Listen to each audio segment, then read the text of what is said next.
ഇന്ത്യയിൽ ഫ്യൂഡലിസത്തിൻ്റെ അവസാനത്തെ ചിറകടി എന്ന് 1857 റിവോൾട്ടിനെ പറഞ്ഞത് നെഹ്റുവാണ്. അപ്പോൾ ഇന്ത്യയിൽ ഫ്യൂഡലിസത്തിൻ്റെ അവസാനത്തെ ചിറകടി എന്ന് 1857 റിവോൾട്ടിനെ കുറിച്ച് പറഞ്ഞത് നെഹ്റു. R.C. മജുംദാർ, അദ്ദേഹം ഒരു പുസ്തകമൊക്കെ രചിച്ചിട്ടുള്ളതാണ്. പുസ്തകമൊക്കെ നമ്മൾ പറയും. അപ്പോൾ R.C. മജുംദാർ 1857 റിവോൾട്ട് എന്നത് ഇന്ത്യയിൽ ആദ്യത്തേതല്ല, ഇന്ത്യയുടെ ദേശീയ സമരവുമല്ല, ഇന്ത്യയുടെ സ്വാതന്ത്ര്യ സമരവും അല്ല എന്നാണ് അവകാശപ്പെട്ടത്. അപ്പോൾ ഇന്ത്യയിൽ ആദ്യത്തേതല്ല, ഇന്ത്യയുടെ ദേശീയ സമരവും അല്ല, ഇന്ത്യയുടെ സ്വാതന്ത്ര്യ സമരവും അല്ല എന്ന് പറഞ്ഞു. എൻ സെൻ എന്ന് പറഞ്ഞിട്ടുള്ള സുരേന്ദ്രനാഥ് സെൻ, അദ്ദേഹത്തിൻ്റെ ബുക്കാണ് 1857 ഗവൺമെൻറ്റാണ് പബ്ലിഷ് ചെയ്തത്. അദ്ദേഹം പറഞ്ഞൊരു വാക്കുണ്ട് ഇതിനെപ്പറ്റി, 1857 റിവോൾട്ടിനെ പറ്റി: ആകസ്മികവും അല്പായുസും ആയുള്ള ഉഷ്ണക്കൊടുങ്കാറ്റ് എന്നാണ് പറഞ്ഞത്.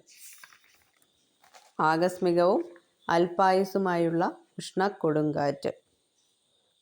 ഇപ്പോൾ ഈസ്റ്റ് ഇന്ത്യ കമ്പനിയിൽ ഭരണം അവസാനിച്ചു. 1857 റിവോൾട്ട് കാരണം ഉണ്ടായ റിസൾട്ട് എന്തൊക്കെയാണെന്ന് വെച്ച് കഴിഞ്ഞാൽ, ഈസ്റ്റ് ഇന്ത്യ കമ്പനിയുടെ ഭരണം അവസാനിച്ചു. ബ്രിട്ടീഷ് ഭരണം, ക്രൗൺ നേരിട്ടുള്ള ഭരണമായി. വൈസ്രോയി പോസ്റ്റ് വന്നു. അതായത് ഗവർണർ ജനറൽ എന്നുള്ള പോസ്റ്റ് മാറിയിട്ട് വൈസ്രോയി എന്നുള്ള പോസ്റ്റ് വന്നു. പിന്നെന്താണ് വൈസ്രോയി എന്ന് പറഞ്ഞു കഴിഞ്ഞാൽ, എൻ്റെ അർത്ഥം എന്ന് പറഞ്ഞു കഴിഞ്ഞാൽ ബ്രിട്ടീഷ് ക്രൗണിൻ്റെ നേരിട്ടുള്ള പ്രതിനിധി എന്നാണ്. ബ്രിട്ടീഷ് ക്രൗണിൻ്റെ നേരിട്ടുള്ള പ്രതിനിധി.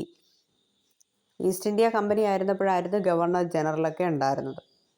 അപ്പോൾ ആ സമയത്തൊക്കെ ഈ 1857 റിവോൾട്ട് നടക്കുന്ന സമയത്തെല്ലാം ബ്രിട്ടനിലെ പ്രൈം മിനിസ്റ്റർ ആരായിരുന്നു? പാമേഴ്സ്റ്റൺ. അതായത് ബ്രിട്ടീഷ് ക്രൗണും ഉണ്ട്, ബ്രിട്ടനിലെ പ്രൈം മിനിസ്റ്ററും ഉണ്ട്. പ്രൈം മിനിസ്റ്റർ പാമേഴ്സ്റ്റൺ എന്നാണ് പറഞ്ഞിരിക്കുന്നത്. അത് ശ്രദ്ധിക്കണം. ഓക്കെ. അപ്പോൾ ഇതിന് ഈ 1857 റിവോൾട്ടുമായിട്ട് ബന്ധപ്പെട്ട് പറയുന്ന രഹസ്യമുദ്രയാണ് എന്ന് പറയുന്നത് ചപ്പാത്തിയും ചുവന്ന താമര. അപ്പോൾ ഈ ചപ്പാത്തിയും ഒക്കെ കൊടുത്തിട്ടാണ് അവരിങ്ങനെ കമ്മ്യൂണിക്കേറ്റ് ചെയ്തിരുന്നത് സൈനികരൊക്കെ എന്നാണ് പറയുന്നത്. ചപ്പാത്തി പ്രസ്ഥാനം, ചപ്പാത്തിയും ചുവന്ന താമരയും എന്നൊക്കെയാണ് 1857 റിവോൾട്ടിൻ്റെ രഹസ്യമുദ്രയായിട്ട് കരുതുന്നത്. ഓക്കെ. റിവോൾട്ടിൻ്റെ പോരായ്മകളെന്ന് പറഞ്ഞാൽ ഇതൊരു ഓർഗനൈസ്ഡ് ആയിട്ടുള്ളൊരു സ്ട്രക്ചർ ഇല്ലായിരുന്നു. അതായത് നോർത്ത് ഇന്ത്യയിലാണെന്ന് ഞാൻ പറഞ്ഞു. At the same time north ഇന്ത്യയിൽ തന്നെ പലയിടത്തും പല ലീഡേഴ്സ് വെച്ചിട്ടായിരുന്നു ഇത് സ്റ്റാർട്ട് ചെയ്തത്. അവർ തമ്മിലൊരു യൂണിറ്റി ഇല്ലായിരുന്നു, ഒരു കോമൺ ലീഡർ ഇല്ലായിരുന്നു. പിന്നെ എല്ലാ സൈനികരും ഒന്നും പങ്കെടുത്തതൊന്നുമില്ല. വളരെ കുറച്ച് സൈനികർ മാത്രമേ പങ്കെടുത്തുള്ളൂ. അതായത് ബംഗാളിലെ സൈനികർ മാത്രമാണ് ഇതിൽ ഇൻവോൾവ് ചെയ്തത്. ബോംബെയിലെ മദ്രാസിലും ഉള്ളവരൊന്നും ഇൻവോൾവ് ചെയ്തില്ല എന്ന് പറയുന്നുണ്ട്. എന്ന് വെച്ചാൽ ഞാൻ ഓൾറെഡി പറഞ്ഞു, ഇതിൻ്റെ ഒരു റീസൺ എന്ന് പറഞ്ഞാൽ കൺസോൾട്ടേഷൻ ഓഫ് ബംഗാൾ 1764 1764 ബംഗാളിൻ്റെ കൺസോൾട്ടേഷൻ ഉണ്ടായി. അത് ഈ റിവോൾട്ടിലേക്ക് നയിച്ചു എന്ന് പറഞ്ഞു. കാരണം ഇപ്പം മനസ്സിലായി കാണുമല്ലോ, ആ ബംഗാളിലെ സൈനികരെന്ത് ചെയ്തു എന്നാണ് പറഞ്ഞിരിക്കുന്നത്. ഇതിൽ പങ്കെടുത്തു. പക്ഷേ മദ്രാസിൽ നിന്നും ബോംബെയിൽ നിന്നും ഉള്ളവർ പങ്കെടുത്തില്ല.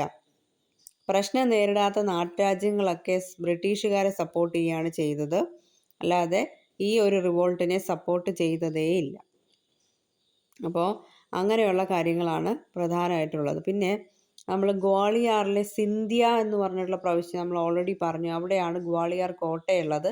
അതാണ് ഝാൻസി റാണിയും അതുപോലെ തന്നെ താന്തിയ തോപ്പിയും പോയിട്ട് ഒന്നിച്ച് കീഴടക്കിയത്. അപ്പോൾ ഹ്യൂ ഗ്രോസ് പിന്നീട് പിന്നെന്താണ് ഝാൻസി റാണിയെ പരാജയപ്പെടുത്തുകയൊക്കെ ചെയ്തു. അപ്പോൾ ഗ്വാളിയാറിലെ സിന്ധ്യ പ്രവിശ്യ, നിസാമാബാദിലെ നിസാം പോലുള്ളവർ ബ്രിട്ടീഷുകാരെ സപ്പോർട്ട് ചെയ്തു എന്നാണ് പറഞ്ഞിരിക്കുന്നത്. ഓക്കെ.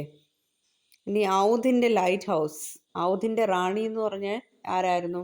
ബീഗം ഹസ്രത്ത് മഹലാണ്. ഔധിൻ്റെ ലൈറ്റ് ഹൗസ് എന്ന് പറയുന്നത് മൗലവി അഹമ്മദുള്ള ഷാ.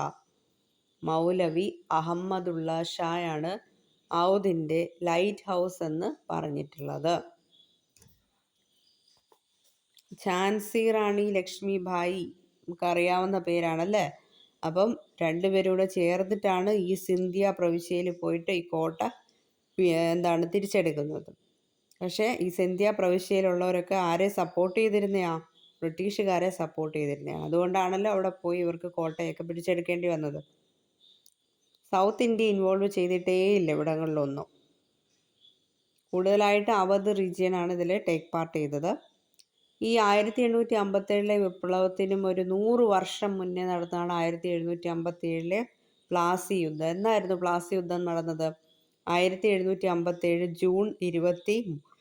1757 ജൂൺ 23 പ്ലാസി യുദ്ധം നടക്കുന്നത്. 1857 മെയ് 10 എന്താണ് റിവോൾട്ട് സ്റ്റാർട്ട് ചെയ്തു എന്ന് പറഞ്ഞില്ലേ?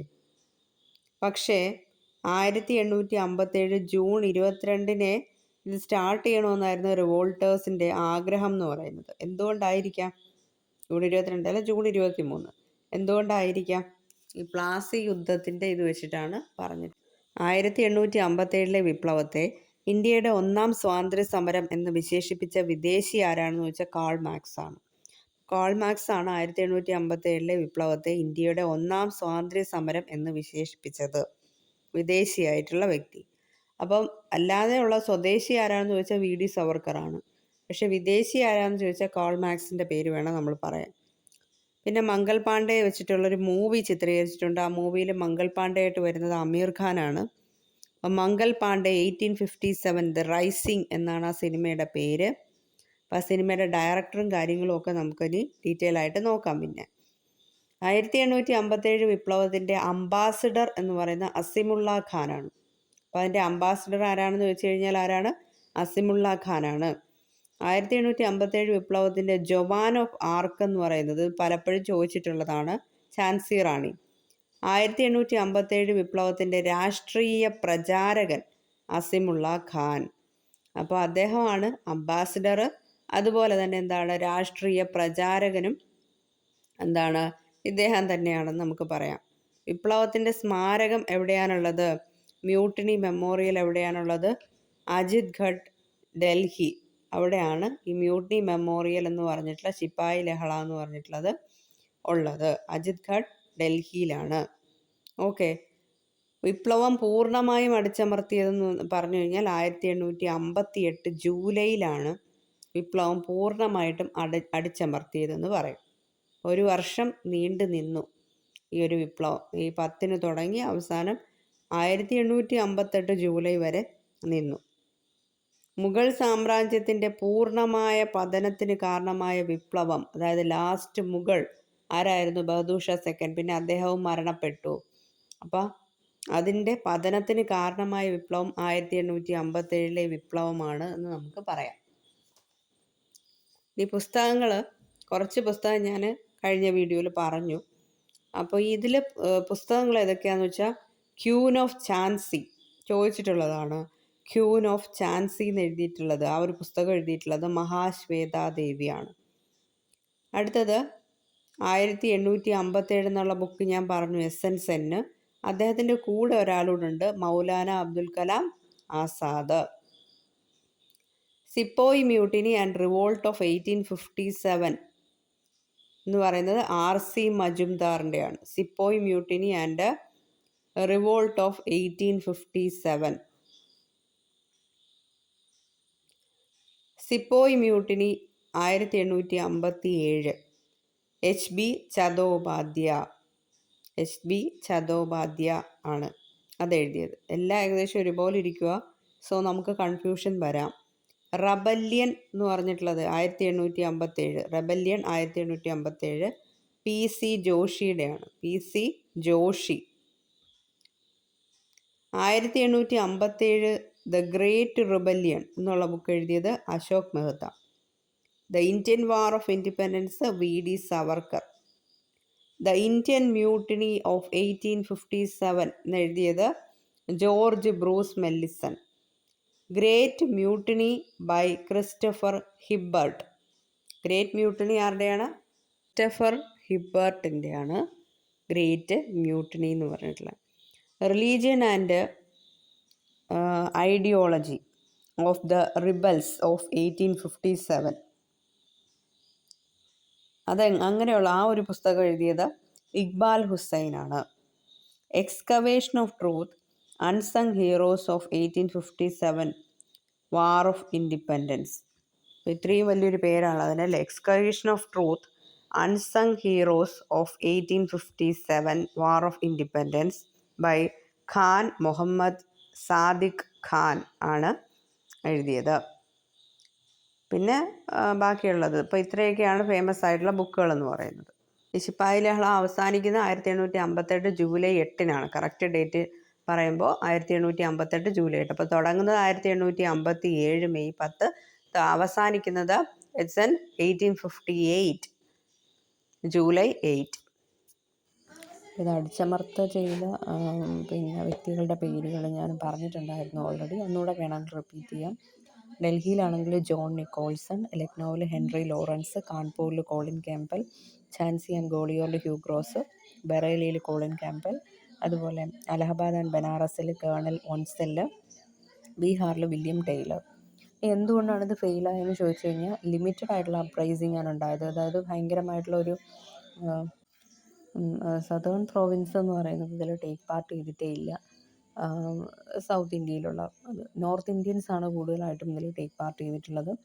അപ്പോൾ ഇതിൽ കൂടുതലായിട്ടും ജോയിൻ ചെയ്യാത്ത ആൾക്കാരെന്ന് പറഞ്ഞാൽ Hyderabad, Mysore, Travancore, Kashmir, Rajputana etcetera did not join the rebellion എന്നാണ് പറഞ്ഞിരിക്കുന്നത്. അപ്പോൾ ഹൈദരാബാദ് ജോയിൻ ചെയ്തില്ല, അതുപോലെ മൈസൂർ ജോയിൻ ചെയ്തില്ല. ഇതൊക്കെ ഒരു തെക്കേ സൈഡിൽ സൗത്ത് ഇന്ത്യയിൽ വരുന്ന ഇതാണ്. ഹൈദരാബാദ്, മൈസൂർ, ട്രാവൻകൂർ, അതുപോലെ രജ്പുത്ന എന്ന് പറഞ്ഞിട്ടുള്ളത്. പിന്നെ കാശ്മീർ നമുക്കെല്ലാം സ്ട്രൈക്കിംഗ് ആയിട്ടുള്ളൊരു കാര്യമാണ്. നമ്മൾ നോർത്ത് ഇന്ത്യ എന്ന് വിചാരിച്ച് നമ്മൾ കാശ്മീരിനെ തെറ്റിദ്ധരിക്കാം. പക്ഷേ കാശ്മീർ ഈ ഒരു 1857 റിവോൾട്ടിൽ ജോയിൻ ചെയ്തിട്ടില്ല എന്നുള്ളൊരു ആദ്യം ശ്രദ്ധേയമായിട്ടുള്ളതാണ്. ലീഡർഷിപ്പ് കറക്റ്റായിട്ടില്ല, ലിമിറ്റഡ് ആയിട്ടുള്ള റിസോഴ്സസ് ആണ്, ആംസ് കാര്യങ്ങളൊക്കെ. അതുപോലെ തന്നെ മിഡിൽ ക്ലാസ്സിൻ്റെ പാർട്ടിസിപ്പേഷനോ കാര്യങ്ങളൊന്നുമില്ല. കാരണം ഫ്യൂഡൽസ് നടത്തിയ, നാട്ടുരാജാക്കന്മാർ നടത്തിയ ഒരു റിവോൾട്ട് മാത്രമാണിത്. അത് കഴിഞ്ഞ് ഇംഗ്ലീഷ് എഡ്യൂക്കേറ്റഡ് ആയിട്ടുള്ള middle class, rich merchants, traders and zamindars of Bengal help the British to suppress the revolt. അതായത് ഈ ബംഗാളിൽ തന്നെ ഉള്ള ആർമിയിലുള്ള ആൾക്കാരാണ് ഈ ഒരു റിവോൾട്ടിന് മുൻകൈ എടുത്ത് നിന്നതെന്ന് ഞാൻ പറഞ്ഞു. ബോംബെയിലോ മദ്രാസിലോ ഉള്ള ആർമിയിലുള്ള ശിപ്പായിമാരൊന്നും അതിൽ ടേക്ക് പാർട്ട് ചെയ്തിട്ടില്ലായിരുന്നു. അതേസമയം ഈ ബംഗാളിലുള്ള തന്നെ എഡ്യൂക്കേറ്റഡ് ആയിട്ടുള്ള, ഇംഗ്ലീഷ് എഡ്യൂക്കേറ്റഡ് ആയിട്ടുള്ള മിഡിൽ ക്ലാസ് പീപ്പിൾസ്, റിച്ച് ആയിട്ടുള്ള മെർച്ചൻസ്, ട്രേഡേഴ്സ്, സെമീൻദാസ്, ഇവരെല്ലാം തന്നെ ബംഗാളിലുള്ളവരെല്ലാം തന്നെ ബ്രിട്ടീഷുകാരെ സപ്പോർട്ട് ചെയ്യുകയാണ് ചെയ്തത് ഈ റിവോൾട്ട് അടിച്ചമർത്ത ചെയ്യാൻ വേണ്ടിയിട്ട്. അപ്പോൾ ഇത്രയാണ് അതിൽ പറഞ്ഞിരിക്കുന്നത്. ഈ റിവോൾട്ടിൻ്റെ ഫലം എന്തൊക്കെയായിരുന്നു എന്ന് ചോദിച്ചു കഴിഞ്ഞാൽ കമ്പനി റൂൾ അവസാനിച്ചു, എന്നിട്ട് ബ്രിട്ടീഷ് ക്രൗണിൻ്റെ അണ്ടറിലായി. ലോർഡ് കാനിങ് പ്രഭു തന്നെയാണ് ഇത് അനൗൺസ് ചെയ്യുന്നത്. എന്താണ് 1858 ജൂലൈ 8 ഇത് അവസാനിക്കുന്നു റിവോൾട്ട്. അത് കഴിഞ്ഞിട്ട് ഈ വൈസ്രോയി പദവി വരുന്നു. അതായത് കമ്പനി റൂൾ അവസാനിച്ച് ഗവർണർ ജനറൽ അവസാനിച്ചു, വൈസ്രോയി റോൾ വരുന്നു, ക്രൗണിൻ്റെ അണ്ടറിലാവുന്നു. വൈസ്രോയി എന്ന് പറഞ്ഞു കഴിഞ്ഞാൽ തന്നെ ക്രൗൺ കൊണ്ടുവരുന്നതായിട്ടുള്ള, ക്രൗണിൻ്റെ അണ്ടറിലായിട്ടുള്ള അവർ സെൻഡ് ചെയ്യുന്ന ഒരു ഏജൻ്റ് എന്നുള്ള മീനിങ് ആണുള്ളത്. അപ്പോൾ ഈ ഒരു ഇത് ലോർഡ് കാനിങ് ആണ് അനൗൺസ് ചെയ്തത് ഈ ഒരു കമ്പനി റൂൾ അവസാനിച്ചു എന്ന്. എവിടെ വെച്ചാണെന്ന് ചോദിച്ചു കഴിഞ്ഞാൽ അലഹബാദിലെ ദർബാറിൽ വെച്ചിട്ടാണ് ഇത് അനൗൺസ് ചെയ്യുന്നത്. അപ്പോൾ ഇത് ഇഷ്യൂ ചെയ്തത് November 1, 1858 in the name of queen. ക്യൂനിൻ്റെ പേരിലാണ് കാനിങ് പ്രഭു ഇത് ഇഷ്യൂ ചെയ്തത്. 1858 November 1. 1858 November 1 ഇത് ഇഷ്യൂ ചെയ്തതെന്ന് പറയാം അറ്റ് ദർബാർ ഇൻ അലഹബാദ്. അപ്പോൾ ഈ ഇന്ത്യൻ അഡ്മിനിസ്ട്രേഷൻ ആരുടെ കൺട്രോളിലായി? ക്യൂനിൻ്റെ കൺട്രോളിലായി. അന്നത്തെ ക്യൂൻ ആരാണ്? Queen Victoria. Okay. Religious tolerance, അതുപോലെ തന്നെ അഡ്മിനിസ്ട്രേഷൻ ചേഞ്ചസ് ഉണ്ട്. റിലീജിയസ് ടോളറൻസ് ഉണ്ടായതിൻ്റെ ഫലമായിട്ട്, അതായത് പലരുടെയും മതങ്ങളെ ആ ഒരു രീതിയിൽ തന്നെ എന്താണ് ഇത് ചെയ്യാൻ വേണ്ടിയിട്ടുള്ള കാര്യങ്ങളും മറ്റ് ഇതുമൊക്കെ ഉണ്ടാവുകയാണ് ചെയ്തത്. അത് തന്നെ ഫോളോ അപ്പ് ചെയ്ത് കൊണ്ടുപോകാനായിട്ടുള്ള ഒരു കാര്യങ്ങളും തീരുമാനങ്ങളും ഒക്കെ ഉണ്ടായി. അത് കഴിഞ്ഞ് അഡ്മിനിസ്ട്രേറ്റീവ് ചേഞ്ചസ് ആണ് വന്നത്. ഞാൻ ഓൾറെഡി പറഞ്ഞു, ഗവർണർ ജനറൽ എന്ന് പറയുന്നത് ഇറ്റ് ചേഞ്ച് ടു വൈസ്രോയി. അതുപോലെ തന്നെ ഡോക്ട്രിൻ ഓഫ് ലാബ്സ് എന്ന് പറയുന്നത് അബോളിഷ് ചെയ്തു എന്നാണ് പറഞ്ഞിരിക്കുന്നത്. ദത്തവകാശ നിരോധന നിയമം എന്ന് പറഞ്ഞിട്ടുള്ളത് എന്ത് ചെയ്തു എന്നാണ് പറഞ്ഞിരിക്കുന്നത്? അബോളിഷ് ചെയ്തു എന്നാണ് പറഞ്ഞിരിക്കുന്നത്. പിന്നെ ഉള്ളത് എന്ന് വെച്ച് കഴിഞ്ഞാൽ മിലിറ്ററി റീഓർഗനൈസേഷൻ, അതായത് ബ്രിട്ടീഷ് ഓഫീസേഴ്സിൻ്റെ റേഷ്യോ ടു ഇന്ത്യൻ സോൾജിയേഴ്സ് എന്ന് പറഞ്ഞിട്ടുള്ളത് ഇൻക്രീസ് ചെയ്തു. ഇന്ത്യൻ സോൾജിയേഴ്സും ബ്രിട്ടീഷ് ഓഫീസേഴ്സും തമ്മിലുള്ള അനുപാതം വളരെ വ്യത്യാസമായിരുന്നു. അപ്പോൾ അതൊക്കെ എന്ന് പറഞ്ഞു കഴിഞ്ഞാൽ ഇൻക്രീസ് ചെയ്തു എന്നാണ് പറഞ്ഞിരിക്കുന്നത്. എന്ന് വെച്ചാൽ ബ്രിട്ടീഷ് ഓഫീസേഴ്സ് കുറവായിരുന്നു, ഇന്ത്യൻ ഓഫീസേഴ്സ് കൂടുതലായിരുന്നു. പക്ഷേ അഡ്വാൻറ്റേജ് കൂടുതലും കിട്ടിക്കൊണ്ടതും ബ്രിട്ടീഷ് ഓഫീസേഴ്സിനാണ്. ഹൈ പൊസിഷനിലിരിക്കുന്ന ബ്രിട്ടീഷ് ഓഫീസേഴ്സാണ്. അപ്പോൾ അവരുടെ എണ്ണം കൂട്ടി, ബ്രിട്ടീഷ് ഓഫീസേഴ്സിൻ്റെ എണ്ണം കൂട്ടി, ഇന്ത്യൻ ഓഫീസേഴ്സുമായിട്ട് തുല്യമാക്കി. എന്നിട്ട് എന്തിനാന്ന് വെച്ച് കഴിഞ്ഞാൽ ഈ ഒരു ബംഗാളിലെ ആർമി ലുള്ള ആൾക്കാരാണല്ലോ ഈ ഒരു ലഹള തുടങ്ങിയത്. അപ്പോൾ അവിടെയൊക്കെ വീണ്ടും പ്രശ്നം ഉണ്ടാവാതിരിക്കാൻ വേണ്ടിയിട്ട് ബ്രിട്ടീഷ് ഓഫീസേഴ്സിൻ്റെ റേഷ്യോ ഇന്ത്യൻ സോൾജേഴ്സിനുമായിട്ട് ഇക്വലൻ്റ് ആക്കി കൂട്ടിയാൽ മാത്രമേ സാധിക്കുകയുള്ളൂ എന്ന് മനസ്സിലായി. It was arrange to end the dominance of Bengal army എന്നാണ് പറഞ്ഞിരിക്കുന്നത്. അപ്പോൾ ഇതെല്ലാം പ്രധാനപ്പെട്ട കാര്യങ്ങളായിട്ട് നമുക്ക് പറയാവുന്നതാണ്. പിന്നെന്താണ്, this all are the reason for that.